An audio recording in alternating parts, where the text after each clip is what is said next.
Well, greetings and welcome back. I'm going to touch on a somewhat touchy subject for many younger people, and it is this.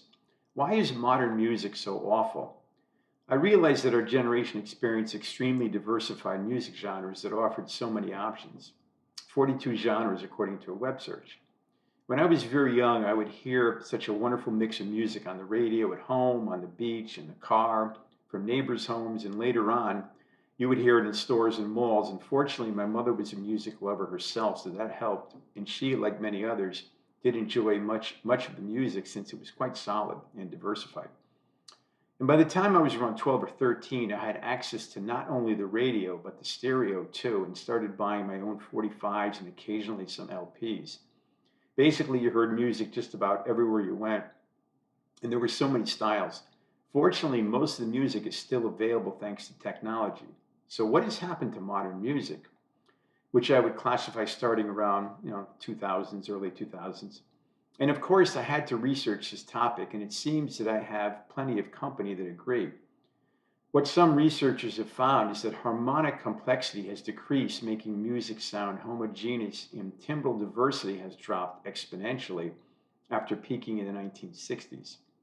Translated, this means that modern music is less deep and rich, and loudness has increased, which I was surprised at this finding. In other words, this means that volume is now favored over sound quality. One study from Global News claims that Luminate, the company that monitors music consumption for the record industry, isn't just losing market share, it's becoming statistically less popular among all the demographic groups. Now, it goes through some numbers, but I'll pass over that. It's kind of boring. And the market share of catalogs in America right now is 72%. So this year, which was based on 2022, with current music sitting at 27.6%. And it doesn't stop there, as numerous posts show up lamenting about the quality of today's music. And others weighed in complaining of that too, and that of today's wannabe stars are simply celebrities making music with laptops. Older music was recorded in old-fashioned studios with real instruments, and in most cases with talented musicians who didn't have to do several takes to get it recorded with quality and creativity. And it also appears there is a lack of people willing to pursue true mastery of a musical instrument with years of practice. Thanks to technology, many of today's artists are having hit songs without ever playing a single live gig.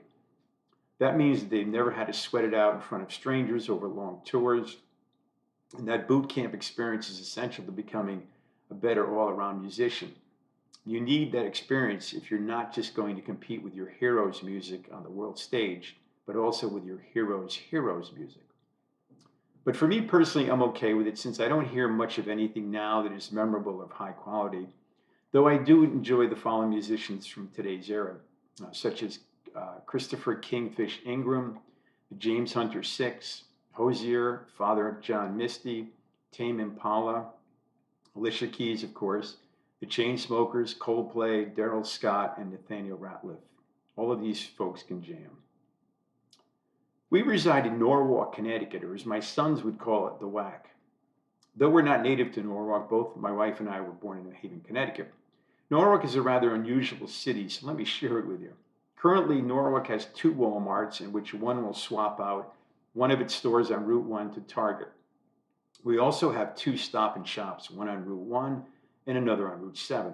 Across from the Stop and Shop on Route 1, there's a ShopRite that very likely pulls in more shoppers than the Stop and Shop stores individually. There's a Costco in town and a Trader Joe's in Darien just over the border of Norwalk on Route 1. We also have a Home Depot and a Lowe's in town on Route 1, plus 22 different furniture and mattress stores in town.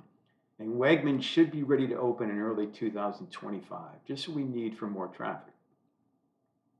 And we also have a Patel's, an Indian store with great bargains. We shop there quite often. And we also have 19 Spanish restaurants in town. We have the Sono Collection, a modern and high-tech mall that is actually quite nice with plenty of diversions for both children and adults, and has 99 stores in total, 16 different food options, and 2 department stores, plus an unusual restaurant named Pinstripes featuring Italian-American food with a bowling alley and bocce court, and we've eaten there twice, and it's quite good with great cocktails. According to one claim, that I read just after it opened in 2019. It was designed to easily convert to condos since it should it fall on hard times, which it hasn't yet and doesn't seem likely soon. Norwalk is also home of Stu Leonard's, which has expanded to 7 stores in total in Connecticut, New York, and New Jersey. We also have the following retail stores in town, as if that wasn't bad enough: TJ Maxx, Marshall's, Petco, 12 different Dunkin' Donuts, 2 Staples stores, and according to a web search, we have 20 different grocery stores of varied ethnicities, such as Asian, Italian, Hispanic, Indian, Russian, and Polish. Norwalk also has 40 different banks. We have a Total Wine, which is close by, which is good. And Norwalk houses 91,000 residents in an area of 36 square miles, of which 13.5 of those square miles are covered by water, since we are a coastal town on Long Island Sound. Here's the problem, though. Traffic here is considered to be some of the worst in the country, especially on I-95 and the Mirror Parkway and Route 1. This from an article I read several months ago, but it seems this information, like traffic, is in flux. But believe me, it's no picnic driving in Lower Fairfield County. And ever since the pandemic, according to some research I noticed online, much of Western Connecticut has increased by more than 14,000 people, mostly coming from New York, New Jersey, and Pennsylvania. And lastly, one of the major issues with traffic here is due to the major renovations on I-95 and the Mirror Parkway. However, I do realize that there are major renovations almost everywhere in areas of high-density populations. And hopefully, if you're driving here during the holiday seasons, good luck. I was recently reading an essay from Annie Dilliard titled "Seeing." Of course, you don't know what to expect with any essay, as they are free-form and especially with this title, but my take on it was simply magnificent. As one critic claimed, her writing is truly magical, and another critic stated her mind combines qualities not often found together, an almost insatiable curiosity about the details of the natural world, science, and thought together with a spiritual appetite.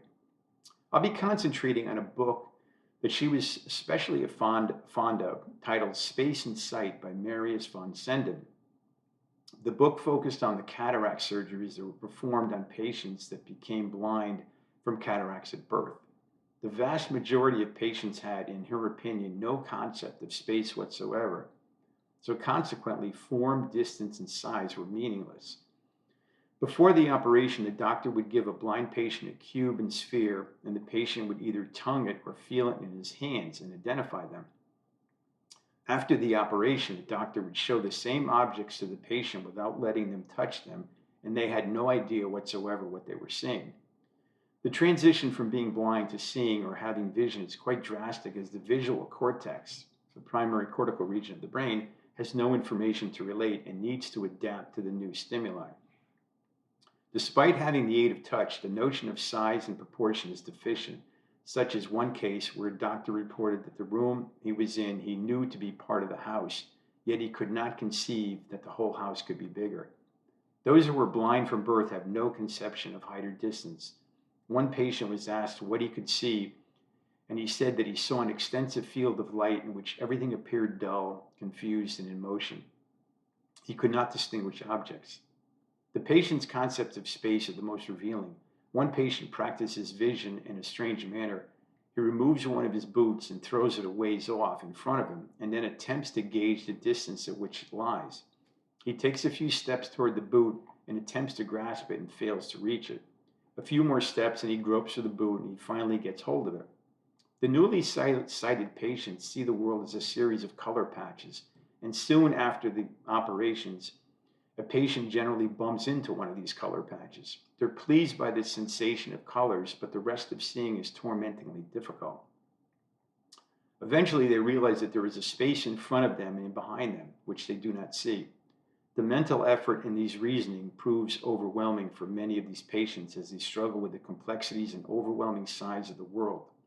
The more they realize, the more likely they are to fall into the trap of oppression, as a disheartening number of them refuse to use their new vision, continuing to go over objects with their tongues and regressing into apathy and despair. Since this is a monumental task, but this isn't always the case with this enormous change, as one young girl who visited a garden was greatly astonished and can scarcely be persuaded to answer stands speechless in front of a tree, which she only names on taking hold of it, and then labels it the tree with the lights in it. Of a patient just after her bandages were removed, her doctor writes, the first things that to attract her attention were her own hands. She looked at them very closely, moved them repeatedly to and fro, bent and stretched the fingers, and seemed greatly astonished at the sight. And one girl was eager to tell her blind friend that men do not really look like the trees at all, and astounded to discover that her every visitor had an utterly different face. Finally, a young woman was dazzled by the world's brightness and kept her eyes shut for 2 weeks. When at the end of the time she opened her eyes, she did not recognize any objects, but the more she now directed her gaze upon everything about her, the more it could be seen how an expression of gratification and astonishment overspread her features. She repeatedly exclaimed, "Oh God, how beautiful." Perhaps now you realize why I included some of this work from Annie Dilliard, an exceptional essay, and I will end here. Sorry for the length.